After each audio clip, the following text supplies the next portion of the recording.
Patience, the one who was receiving people who are landing, coming off on a plane to come and catch up with people in checked shirts.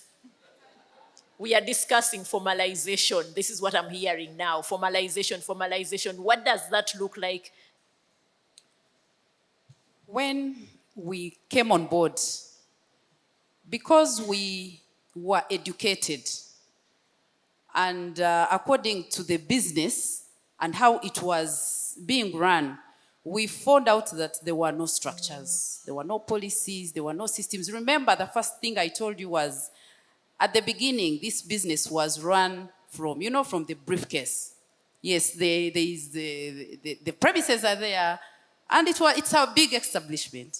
I imagine most of you have jumped on a Horizon bus.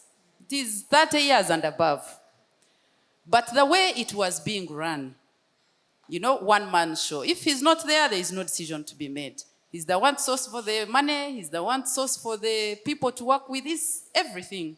But when we came on board, thank God we were educated. The first thing we saw was that even the person who was running it is gone. Now what?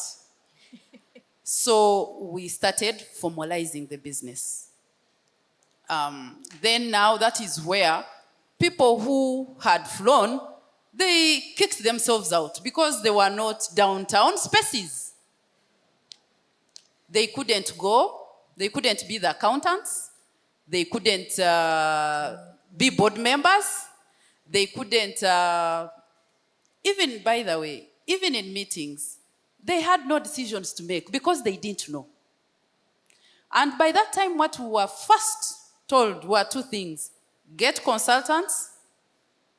The first thing to do, first get consultants of every department that is in the bus transport.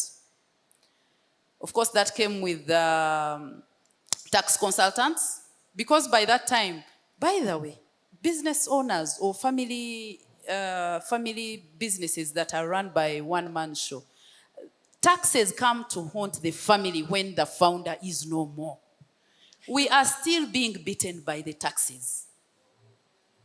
We are in our 9th year. So the first thing we did was to get consultants. And of course, the legal people that came on board, at that time, they see how naive you are. They took a lot of money.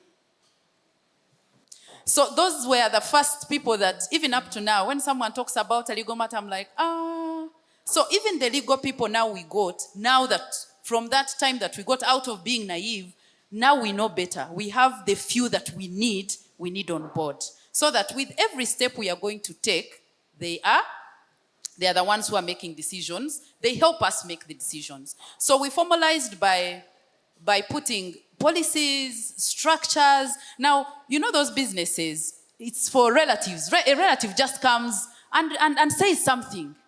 And the people who are running, the employees, remember I told you this was an extended family business owned. So a relative would come and say something because he's an old relative, and then employees have to listen and they do what the relative asked for. But then we had to put policies where if there is a need by a relative, because this is an extended family-owned business, it has to pass through a structure, and it has to be accepted. That are we going to give the money or we are not going to give the money, even though it was that favorite uncle or even the uncle that we fear most. Of course, that brought tension. There was this group and the other group.